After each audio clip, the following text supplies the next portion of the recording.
ان کے عذاب کے اوپر ان کا ایک اور عذاب، بتا ان کو دگنا عذاب دیں گے۔ ایک تو آپ دیکھیں دوزخ کا عذاب کا سن کے ہی جان روح فنا ہو جاتی ہے، یہاں پہ اللہ اگلی نسلیں دیکھیں کہاں جا رہی ہیں، ان کی ذمہ داری کس کے سر کے اوپر آئے گی؟ کون اس کی؟ ابھی بڑا وقت ہے، توبہ کر لو گے، اللہ نے تو خود کہا ہے کہ وہ سب معاف کر دے گا۔ پھر نضر بن حارث، یہ ایک بہت بڑا بزنس مین تھا مشرکین مکہ میں، تو وہ کیا کہتا تھا، تجارت کی غرض سے نا ڈیفرنٹ جگہوں پہ جاتا تھا، تو ملک فارس جو تھا وہاں پہ بھی اس کی تجارت کے لیے جاتا تھا۔ وہاں سے اس نے کیا کیا کہ ناچنے گانے والی عورتیں، غور کیجئے گا، نضر بن حارث فارس سے ناچنے اور گانے والی عورتوں کو ہائر کر کے مکہ لے کے آتا ہے۔ کیوں لے کے آیا؟ کہ تاکہ جو نئے نئے ینگ بچے اسلام کی طرف آتے تھے نا، وہ ان کے پیچھے ان کو لگاتا تھا تاکہ ان کو اسلام سے دور کر سکے۔ آج آپ دیکھ لیجئے آج ہم کیا کر رہے ہوتے ہیں، ہر فنکشن کے پیچھے، اگر اپنے اچھے مقصد کا فنکشن ہے، آپ نے فنڈ ریز کیا، اس کے بعد گانے کا پروگرام ہوتا ہے۔ آپ شادیوں پہ دیکھ لیجیے، اس کے بعد کیا ہوتا ہے، اس میں ناچ گانوں میں کیا ہوتا ہے، ہمارے گھر کی بچیاں ڈانس کر رہی ہوتی ہیں، گھر کے بچے ڈانس کر رہے ہوتے ہیں، ان کے دوست سب ڈانس کر رہے ہوتے ہیں۔ یہ چیزیں پتہ ہے ہٹ تب کرتی ہیں جب ایگزامپل سامنے آتی ہے، اور ہر طرح سے میں کوشش کرتی ہوں کہ ریلیٹ کر کے آپ کو بتا سکوں، جو ہم کہتے ہیں نا اس میں کیا ہے، اب ڈرامے دیکھنے میں کیا ہے، یہ چیز کوئی نہیں چھوٹتی ہے، سازا یہ نہیں چھوٹتی ہے۔ بٹ ڈرامہ تو بہت اچھا تھا، وہ سبق آموز ڈرامہ تھا۔ اس زمانے میں مشرکین مکہ سے لوگ پتہ ہے کیا کرتے تھے، باہر سے قصے کہانیاں سن کے آتے تھے۔ قصے کہانیاں کیا ہوتی ہیں؟ یہ ڈرامہ جو ہوتا ہے وہ ایکچولی پرفارمنگ ہوتی ہے نا، پیچھے تو قصے کہانیاں ہوتے ہیں۔ اب آپ ریلیٹ کریں ذرا کہ وہ قصے کہانیاں جو تھے وہ آ کے سناتے، وہ ایسی محفل بناتے تھے نا جیسے رسول اللہ صلی اللہ علیہ وسلم تبلیغ کرتے تھے، بتاتے تھے۔ پھر ہم نے جیسے پڑھا قوم عاد کی بات ہے، قوم سمود کی بات ہے، ڈفرینٹ لوگوں کے قصے بتاتے تھے۔ تو یہ کیا کرتے تھے، یہ اپنے آباء و اجداد کے قصے اور یہ سارے لے کے وہاں سے سیکھتے تھے، اور پھر یہ اکٹھے ہو کے ایسے ہی مجلس بناتے تھے، کہتے تھے یہ دیکھو جی یہ کیا قصے بتا رہے ہیں، ہمارے قصے دیکھو، ہم تو اتنے اچھے قصے اور اتنے فن والے قصے اور اس طرح سے بیان کر رہے ہیں۔ یہ ہے اسلام کی راہ سے روکنے والی بات۔ اب آپ کو کبھی کوئی کہتا ہے نا تو ہمارے پاس کبھی آنسر نہیں ہوتا، یا ہوتا بھی ہے تو کبھی ہم چپ ہو جاتے ہیں۔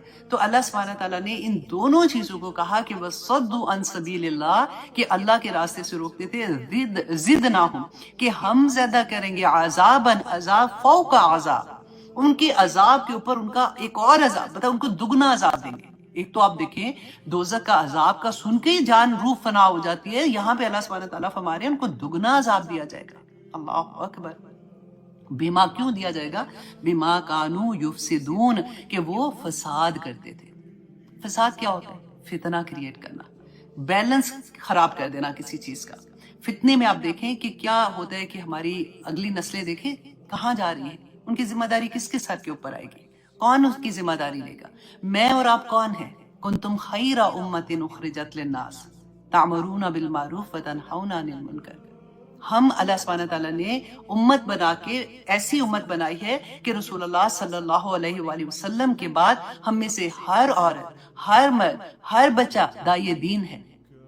ہم نے جا کے دوسروں کو یہ بتانا ہے کہ کیا کام ٹھیک ہے یا کیا کام ٹھیک نہیں ہے، کیا اللہ کے مطابق، اپنے مقصد سے نہیں۔ اللہ سبحانہ تعالیٰ نے کیا چیز اس قرآن میں ہمیں بتائی ہے، رسول اللہ صلی اللہ علیہ وسلم کی حدیث سے ہمیں کیا پتہ چلتا ہے، یہ بات ہم نے دوسروں کو بتانی ہے۔ جب ہم ابھی اپنے گھر میں ہی نہیں بتا سکے، ہم نے بات کیسے بتائیں گے؟ آنیسٹلی دل دہل جاتا ہے جب ہم ایسی بات کو انڈرسٹینڈ کرتے ہیں۔ وہ ہوتا ہے نا کہ اوپر پردہ ڈال دیا، اچھا ٹھیک ہے ہو جائے گا، ماں کی دعا تو لگتی ہے نا، کوئی بات نہیں، اب ہمیں بھی تو کسی کی دعا لگی ہے تو کوئی نہیں، ٹھیک ہو جائے گا، ٹھیک ہو جائے گا، اب اتنے تو کام کیا ہے۔ ایسی ہم اپنے آپ کو تسلیاں، کمبخت شیطان دلاتا ہے تسلیاں کہ تم سکون سے رہو، امتحان کا بھی ٹائم کوئی نہیں، ابھی کوئی نہیں ہے امتحان کے، کہاں پیپر میں بیٹھے ہوئے کو ہلائے گا وہ کہ نہیں کوئی ابھی ٹائم بڑا ہے، ابھی تو قیامت کا کوئی ڈے آیا ہے تمہارے پاس کہ اتنے دن کے بعد قیامت آنی ہے، یا اتنے مہینے کے بعد، یا اتنے سال کے بعد۔ اللہ نے اپنے پاس رکھا، تم نے ویسے ہی چلے جانا، اس کے بعد کیا؟ ابھی تو آثار بھی کوئی نہیں آئے اس طرح والے، جو آثار آئے نا اس کے بعد تو ابھی یہ والے آنے، وہ کوئی آئے کوئی نہیں، قیامت آنی ہے، ابھی بڑا وقت ہے، توبہ کر لو گے، اللہ نے تو خود کہا ہے کہ وہ سب معاف کر دے گا، تو آئے گا وقت تو پھر توبہ بھی کر لیں گے۔ ابھی تو فن کر لو، اتنی بوریت زندگی میں،